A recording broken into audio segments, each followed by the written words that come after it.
नमो बुद्धाय जय भीम साथियों। मैं अरविंद कुमार अंबेडकर प्राइम के माध्यम से मैं भी आपके सामने अभी 5 राज्यों में जो इलेक्शन होने हैं उस पर बात करने के लिए आया हूँ। और उन 5 राज्यों में मेरा आज जो बात करने का मुद्दा है वो तेलंगाना है। अपनी बात रखना चाहता हूँ। अगर आप लोगों को मेरी बात अच्छी लगे तो मेरे चैनल को सब्सक्राइब करना, मेरी वीडियो को लाइक शेयर अवश्य करना। तो मैं भी मुद्दे पर आता हूँ कि अभी के जो 24 के चुनाव होने हैं और चुनाव से पहले ये 5 राज्यों के भी चुनाव हैं। ये चुनाव ही बताएंगे कि 2024 में प्रधानमंत्री कौन बन सकता है। अभी तक चारों ही तरफ से ये खबर आ रही है, चारों ही तरफ के जो भी मीडिया है, सोशल मीडिया, उस पर लोग यही चर्चा कर रहे हैं कि बहन जी 2024 की प्रधानमंत्री बनेंगी। लेकिन बहुजनों को सोचना है कि 2024 में हम प्रधानमंत्री पद के लिए किसको आगे लेके आए, क्योंकि अब हम आते हैं अपने अब से पहले के मुद्दों पर। हमारे देश में 3 पार्टियां राष्ट्रीय पार्टियां हैं, भारतीय जनता पार्टी, कांग्रेस और बसपा अर्थात बहुजन समाज पार्टी, जो कि हमारी अपनी पार्टी है। अब हम बात करते हैं कि कांग्रेस ने भी लगभग लगभग 50 साल शासन किया और 50 साल के शासन में हमें ना तो लोकसभा में अहमियत दी, ना राज्यसभा में अहमियत दी। हमारे लोगों को उतना महत्व जो मिलना चाहिए था नहीं मिला। अब आते हैं भाजपा में। 10 साल का शासन भाजपा का अभी का है, इससे पहले अटल बिहारी वाजपेयी रहे हैं। उन्होंने शासन किया, उनके समय भी कोई अहमियत नहीं दी गई। उन्होंने क्या, हमें बर्बाद करने के लिए ही काम किया। उन्होंने हमें बर्बाद किया कि भारतीय जनता पार्टी और कांग्रेस में हमें महत्व नहीं दिया गया और दोनों ने ही शासन करके देख लिया, दोनों के ही शासन में हमने देख लिया, हमें हमारा किसी तरीके से अधिकार नहीं मिला। अब हमारी तीसरी पार्टी आती है बसपा। बसपा का शासनकाल हमने देखा उत्तर प्रदेश में। उत्तर प्रदेश में उत्तम शासन दिया, 4 बार की मुख्यमंत्री बनी बहन जी।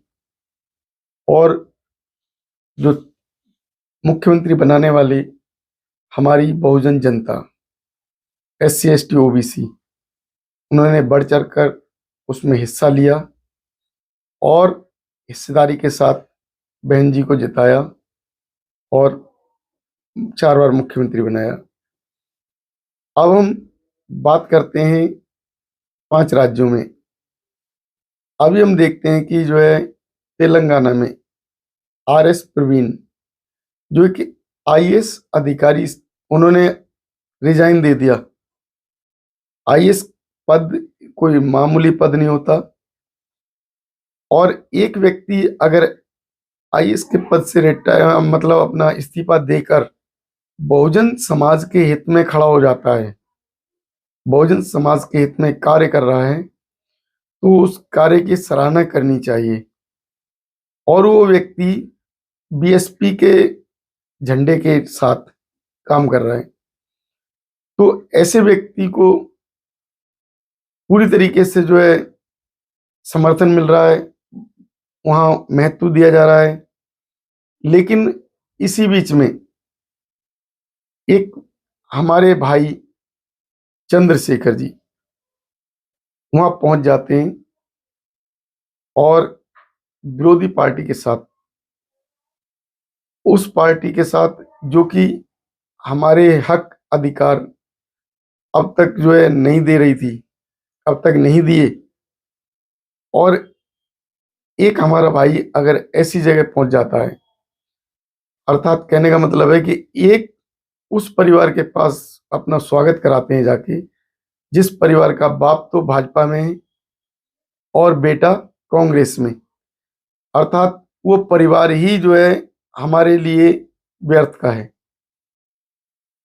जो परिवार भाजपा और बाप भाजपा को और बेटा कांग्रेस को समर्थन दे रहा है, उसके समर्थन देने के साथ जिसको पता है और हमारा भाई चंद्रशेखर उनके पास पहुंचता है वेलकम कराने के लिए, तो हम ऐसी स्थिति में हम ऐसे व्यक्ति को क्या कहेंगे?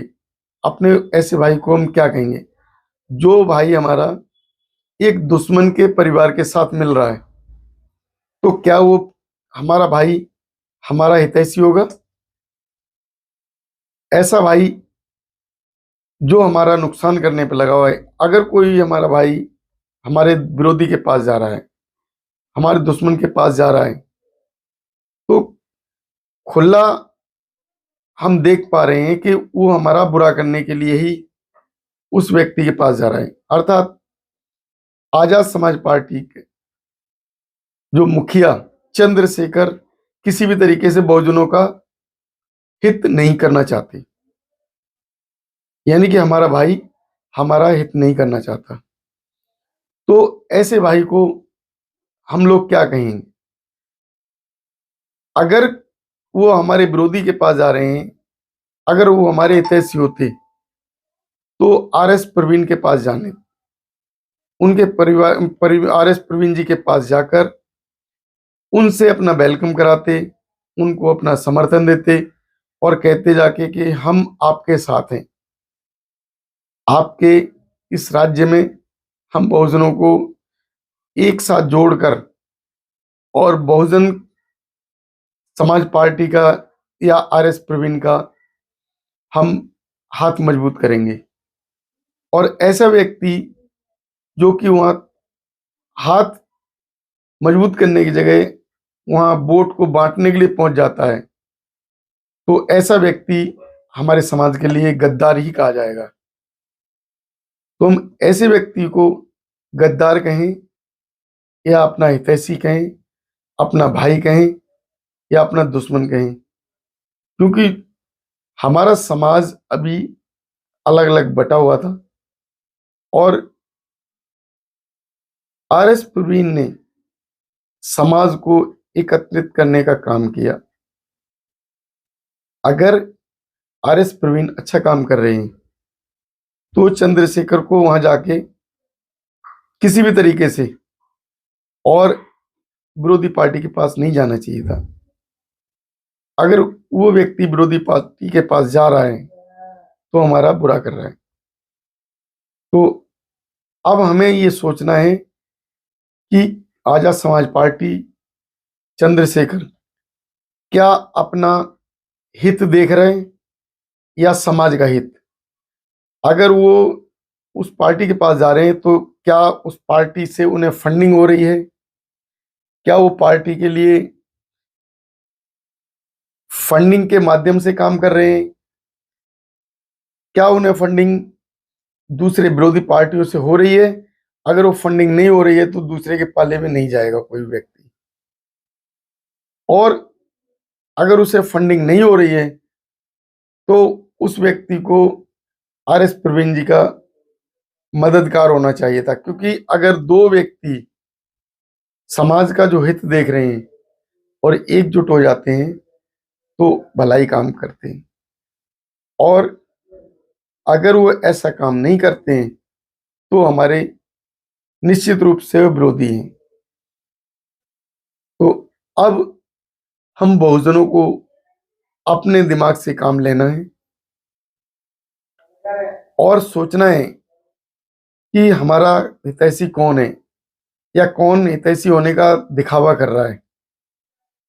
एक व्यक्ति खुले मंच पे तो बहुजनों के साथ आता है, लेकिन जब जरूरत होती है साथ देने की, समाज को एक साथ करने की, समाज को एकजुट करने की, तो उस जगह वो व्यक्ति समाज का वोट बांटने के लिए पहुंच जाता है। तो मेरी नज़र में तो ऐसे व्यक्ति समाज के लिए किसी भी तरीके से हितैषी नहीं हो सकता। हम सभी ये चाहते हैं कि बीएसपी राष्ट्रीय पार्टी बनी है, उस बीएसपी को हम केंद्र में लेके आए। जैसा बहन जी ने उत्तर प्रदेश में अच्छा शासन दिया, वैसे ही बहन जी केंद्र में आने के बाद अच्छा शासन देंगी और देश के लिए अच्छा काम करेंगी। तो हमें बहन जी को लाने के लिए और अपने दिमाग को खोलकर अच्छे विचारों को लाकर ये सोचना होगा कि हमारा हित किस पार्टी के साथ है। और अगर हम बिखरे रहेंगे तो हमारे लिए विरोधाभास ही होगा। तो मेरा तो यही निवेदन है कि जितने बहुजन हैं, एससी एसटी ओबीसी, एकजुट हो जाएं और समाज को नया मार्गदर्शन दें। इसी के साथ नमो बुद्धाय, जय भीम।